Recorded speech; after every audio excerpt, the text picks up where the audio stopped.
안녕하세요, 시트헌터입니다.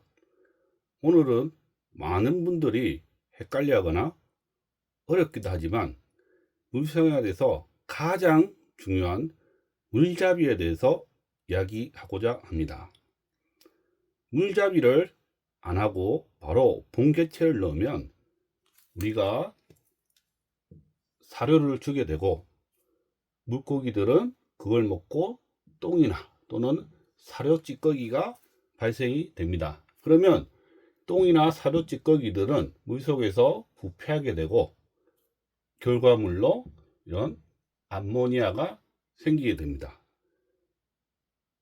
또는 물고기 같은 수생 동물들은 바로 오줌으로 암모니아를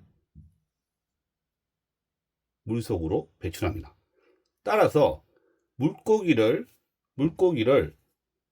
어항에 넣는 순간 암모니아는 발생한다. 즉 쌓이게 됩니다. 자, 그럼 본격적으로 물잡이에 대해서 한번 가보실까요? 물잡이란 여과기 또는 여과제에 치라균, 즉 니트로소모나스와 니트로박터 같은 이 치라균을 정착시키는 것입니다. 즉 치라균을 정착시키기 위해서 치라균에 먹이인 암모니아를 넣거나 또는 이 치라균을 바로 직접적으로 넣어주는 방법이 있습니다. 그러면 물잡이는 언제 하나요? 당연히 본개체를 넣기 전에 해야 합니다. 넣고 나서 하는 것은 물잡이가 아닙니다. 물잡이 방법은, 목적은 치라균이 이 여과기에 생겨서 물고기가 암모니아, 아질산 같은 독성 물질에 대해서 안전하게 하는 것이지만, 방법이 전부 달라서 많이들 어렵다거나 헷갈린다고 합니다. 그러나 본질은 전부 같습니다. 치라균을 이 여과기에 정착시켜서 질산화 과정이 잘 일어나게 하는 것입니다. 그래서 물고기들을 암모니아 같은 독성으로부터 보호하는 것입니다. 자, 지금부터는 물잡이 방법은 사육자마다 매우 다양합니다. 그래서 몇 가지 방법을 소개하고 장단점을 비교 분석해 보겠습니다. 가장 기본적인 세팅 방법입니다. 그림과 같이 어항을 준비해서 여과기까지 전부 세팅하고, 물속에 암모니아, 즉 지라균에 먹인 암모니아나 암모니아가 될 수 있는 암모니아 원을 넣어주는 방법입니다. 여기서 가끔 이 암모니아 대신 박테리아 활성제를 넣어주시는 분이 계신데요. 반드시 암모니아가 들어가 있는 제품을 넣어주셔야 합니다. 가끔 박테리아 활성제는 암모니아가 아니라 포도당이 들어가 있는 것도 있습니다. 따라서 포도당을 넣으면 당연히 치라균은 생기지 않습니다. 자, 암모니아 발생원으로는 물잡이 고기를 넣거나 사료 또는 물고기 똥을 넣어주기도 합니다. 그러면 부패해서 암모니아가 생기니까요. 그러면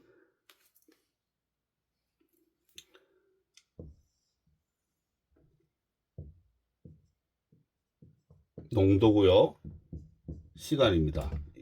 이것은 총 질소입니다.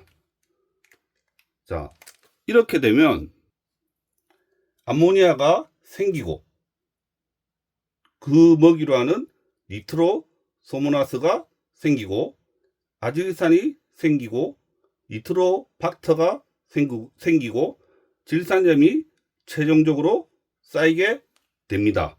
이것을 그래프에 한번 그려보면 0에서 이렇게 암모니아 곡선이 나오고 그리고 아질산 곡선이 이렇게 나오고 질산염 곡선이 이렇게 생길 겁니다. 이 단계가 니트로소모나스가 맥스가 되는 숫자고 이 단계가 니트로박터가 맥스가 되는 단계입니다. 어떤 분들은 이 질산염이 최고가 될 때를 물잡이라고 얘기하는데요. 저는 이 단계 아질산이 최고가 됐을 때를 물잡이의 완성이라고 봅니다. 여기서 기본 세팅에서 암모니아를 직접 넣거나 아니면 사료나 똥을 넣으면 전혀 문제가 없는데 물잡이 고기를 넣었다면 물잡이 고기를 암모니아, 아질산으로부터 지키기 위해서 환수를 하기도 하는데 이러면 암모니아, 아질산을 없애는 것이 되니 그만큼 물잡이 기간은 늘어날 것입니다. 즉, 이 곡선이 전부 오른쪽으로 길게 늘어질 것입니다. 자, 다음은 봉개체를 가지고 봉개체 한두 마리 가지고 물잡이를 하는 경우가 있는데요. 많은 분들이 유튜브나 그런 걸 따라하는 방법입니다. 과정은 이 그림처럼 위와 동일합니다.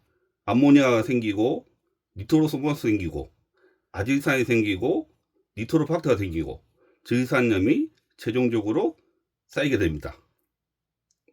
근데 문제는 봉개체이기 때문에 암모니아가 너무 높으면 환수를 해야 되고 괜찮으면 그냥 꼭 하면 됩니다.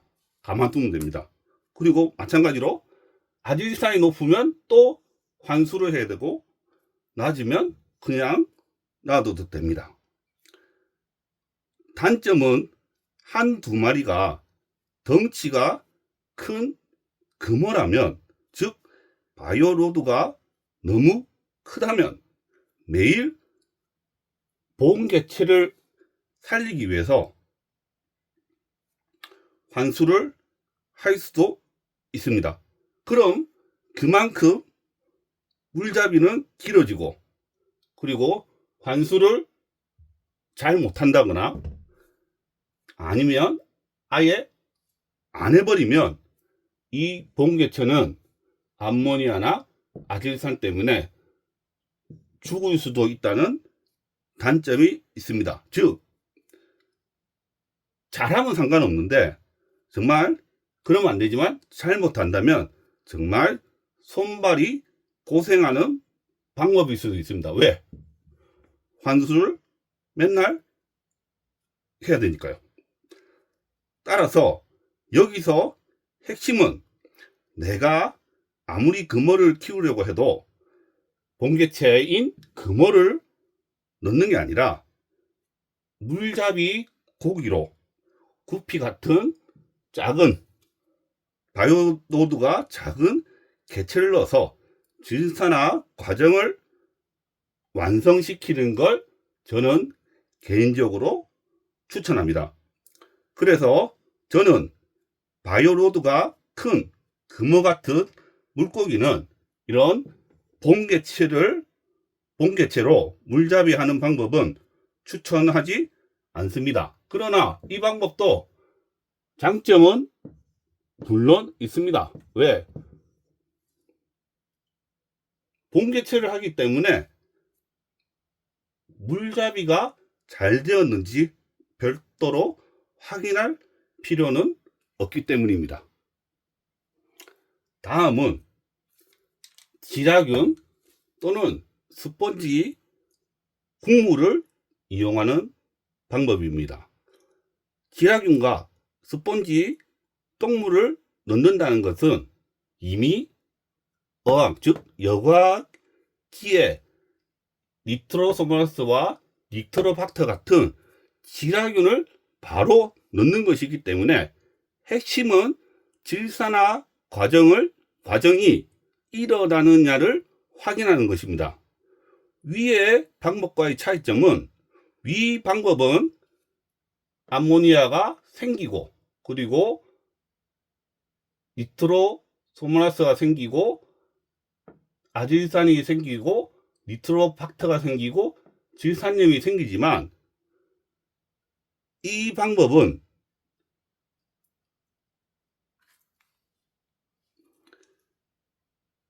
암모니아가 아질산이 되고 아질산이 질산염이 되는 게 동시에 일어나는 것입니다. 이미 암모니아가 있는 항이라면 예를 들어 소일항이나 암모니아를 별도로 넣은 어항은 암모니아가 0이 되고 질산염이 원수보다 올라간다면 본개체를 넣어주면 됩니다. 그리고 암모니아가 검출되지 않는 어항이라면 즉 별도의 암모니아를 넣지 않고 지라균이나 스펀지 똥물을 넣고 본개체를 바로 넣은 어항이라면 지라균이 충분하다면 암모니아가 0, 아질산 0, 질산염이 검출될 것입니다. 즉, 이 그림하고 똑같습니다. 암모니아는 검출되지 않고 아질산도 시간이 지나면서 검출되지 않고 오로지 질산염만 검출이 될 겁니다. 그러나 지라균이 부족하다면 암모니아 검출, 아질산 검출, 질산염이 검출이 될 것입니다. 여기서도 핵심은 질산화가 일어나는지, 즉 질산염을 잘 관찰하셔야 됩니다. 그리고 암모니아, 아질산을 줄이기 위해서 환수를 병행해 주셔야 합니다. 그러나 이미 지라균이 있기 때문에 물잡이 없이 물고기를 넣었을 때보다 빠르게 물이 잡힐 것입니다. 즉 물잡이 없이 한 이 그래프와 지라균을 넣은 그래프 차이는 이 암모니아 곡선이 생기고 이 아질산 곡선이 생기는 이 시간을 왼쪽으로, 즉 물잡이 기간을 상당히 단축시킬 수가 있습니다. 여기서 저는 스펀지 똥물은 추천하지 않습니다. 그 어항에 있는 병원균이나 기생충들이 딸려올 수도 있기 때문입니다. 내가 운영하는 어항이라면 그래도 조금 안심되지만 다른 사람의 어항에 스펀지 국물을 넣는다는 것은 저는 개인적으로 비추합니다. 자, 이와 같이 물잡이 방법은 사람마다 다르지만 지금까지 보셨듯이 원리와 목적은 똑같습니다.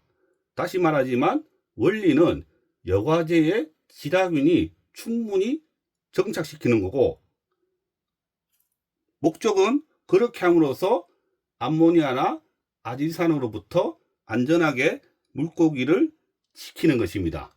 자, 마지막으로 이제 정리 한번 해보겠습니다. 기본 세팅으로 암모니아를 넣거나 아니면 암모니아가 들어간 활성제 또는 물잡이 고기 또는 사료를 넣는 세팅법도 배웠고요. 그리고 봉개체 한두 마리를 넣어서 하는 세팅법도 배웠고, 그리고 지라균제 또는 스펀지 똥물을 하는 방법도 오늘 이 시간에 소개를 해 드렸습니다. 어떤 방법을 선택할지는 본인의 몫입니다. 제가 강력하게 추천하는 방법은 쉽고 편리하면서 안전하게 빨리 물잡이를 하는 것입니다. 그래서 저는 이 3번 지라균제를 사용하는 것을 추천합니다. 그런데 많은 분들이 물잡이 하면 지라균제인데 그냥 박테리아제를 넣는 경우가 있습니다. 그래서 조심해야 될 거, 아니 주의하실 거는 그냥 박테리아제가 아니라 반드시 지라균인 니트로소모나스와 니트로박터가 들어간 제품을 사용하셔야 됩니다. 자, 오늘은 여기까지 하고요. 다음에는 물잡이 조건 또는 변수 등에 대해서 한번 다뤄보겠습니다. 그러면 오늘도 질문하세요. 감사합니다.